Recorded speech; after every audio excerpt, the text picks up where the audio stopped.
अपर police महानिदेशक Kanpur zone Bhanu Bhaskar Jhansi पहुंचे, जहां उन्होंने झांसी आईजी सुभाष बघेल और एसएसपी दिनेश कुमार के साथ मिलकर साइबर क्राइम थाना झांसी परिक्षेत्र एवं साइबर सेल का उद्घाटन किया।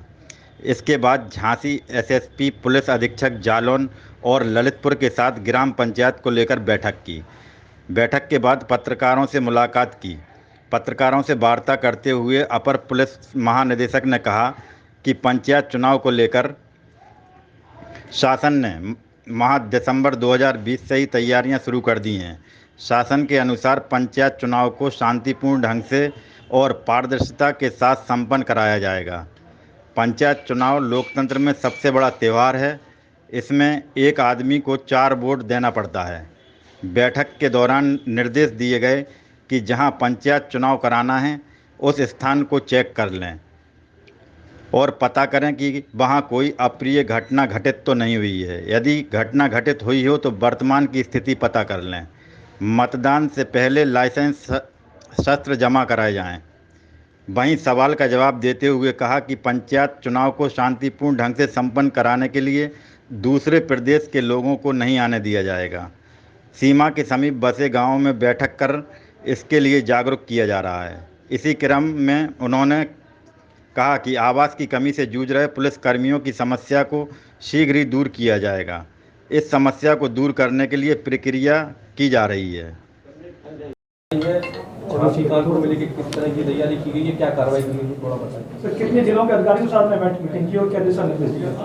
तो एक करके जवाब देंगे। नहीं, एक ही में सपोर्ट इसी में अच्छा, पहले तो पंचायत चुनाव के संबंध में लगभग दिसंबर 2020 से ही प्रशासन की तैयारी शुरू हो गई है और शासन और पुलिस महानिदेशक स्तर से बड़े इसमें सख्त निर्देश आए हैं कि हम लोग को हर हालत में पंचायत चुनाव को ही बड़ा सफल तरीके से कंडक्ट कराना है। पंचायत चुनाव अपने में लोकतंत्र का एक सबसे बड़ा त्यौहार है, बिकॉज उसमें जितने बड़ा आपका इलेक्टोरेट है उतना शायद कभी नहीं हम लोग होता है और साथ साथ जो है उसमें एक आदमी को लगभग 4 वोट देना पड़ता है। तो ये बहुत ही बड़ा एक्सरसाइज है।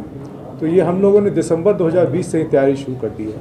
अभी उसी तैयारी के सिलसिले में हम लोग यहाँ पे समीक्षा करने आए हैं। समीक्षा करना जो है वो आईजी झांसी परिक्षेत्र के साथ शुरू किया गया है, जिसमें आईजी झांसी परिक्षेत्र में डीआईजी अपने एसपी झांसी भी हैं, एसपी ललितपुर भी हैं और एसपी जालौन भी हैं। उसमें कई सारे निर्देश दिए गए हैं। सबसे पहले तो ये है कि जहां पंचायत चुनाव कराना है सभी जगह पे चेक कर लें। चेक करने के बाद से वहां पे जो पुराने कभी कोई घटना हुई है उस घटना में अभी वर्तमान स्थिति क्या है, क्या कोई संवेदनशीलता है, उसको परख लें। उसको परखने के बाद से अगर आवश्यकता पड़ती है तो उसमें निरोधात्मक कार्रवाई और प्रभावी निरोधात्मक कार्रवाई की जाए। नंबर 2, अगर वहाँ पे कोई और विवाद है या किसी प्रकार का विवाद है, उस विवाद का राजस्व अधिकारियों से मिलके उसके साथ अन्य अधिकारियों से मिलके उस विवाद का निस्तारण कराया जाए। किसी बात का तनाव है, अगर वो मनमुटाव है, एक समुदाय में मनमुटाव है या किसी व्यक्ति में मनमुटाव है, ग्रुप में मनमुटाव है या किसी बात का विवाद है, तो उसमें सबसे पहले जो है थाना स्तर से सभी लोग बैठ के और थाना स्तर से बैठ के वहाँ पे लोगों को समझाएं बुझाएं और उसके विवाद का निस्तारण करें। नहीं किन्हीं कारण से अगर थाना स्तर से नहीं हो सकता है तो सर्किल के अधिकारी इन्वॉल्व हों, सर्किल के अधिकारी से नहीं हो सकता है तो पुलिस अधीक्षक इन्वॉल्व हों और जहाँ ज़रूरत पड़ेगी वहाँ पे आईजी साहब और हम सब लोग खुद जाके उसका निस्तारण करने का प्रयास करें। राजस्व के भी अधिकारियों में इसी संबंध से हम लोगों ने राजस्व के अधिकारियों में भी इस संबंध में हम लोगों ने वार्ता की है और वार्ता करने के बाद से कार्रवाई करने के लिए। तीसरा जो है उसमें जो जुड़ा हुआ चीज़ है वो है शस्त्र जब्तीकरण का और साथ में जो है कुछ जगह पे जिनका भी आपराधिक इतिहास है उनके शस्त्र का जब्तीकरण करा के अन्य कार्रवाई करने की। तो उसके ऊपर जो है पूरा प्रशासन बहुत ही गंभीर है। जहाँ भी ऐसे प्रकरण पाए जाएंगे तो उस पर हम लोग कार्रवाई निश्चित रूप से करेंगे। शस्त्र जब्तीकरण की आप बात कर रहे हैं, यहाँ लोग पहुँच रहे हैं, थाने बताते हैं कि हमारी पुरानी रंजिश है, बड़ा यहाँ घटना हो चुकी है, हम शस्त्र जमा नहीं करेंगे, कैसे में क्या होगा? उनको क्या रहा है? देखिए उसमें माननीय न्यायालय और माननीय शासन के द्वारा जो है डिटेल निर्देश दिए गए हैं।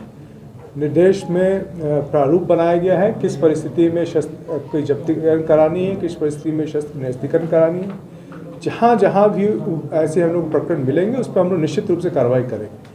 कार्रवाई करने पे अगर किसी प्रकार की चुनौती आती है तो हमारा पूरा महकमा इसके लिए तैयार है उस चुनौती के सामना करने की।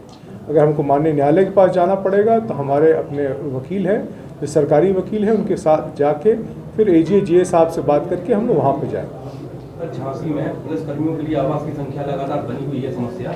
यहाँ कई पुलिसकर्मी ऐसे हैं जो बाहर चले गए हैं लेकिन आवास नहीं छोड़ रहे हैं। जो यहाँ आ रहे हैं उनको बड़ी समस्या पैदा हो रही है। कई बार कार्रवाई की गई लेकिन उनके आवास आज तक खाली नहीं हो चुके। ये समस्या लंबे समय से बनी हुई है। पुलिसकर्मियों की जो समस्या है, हमारी पुलिसकर्मियों से लगातार बातचीत हो रही है।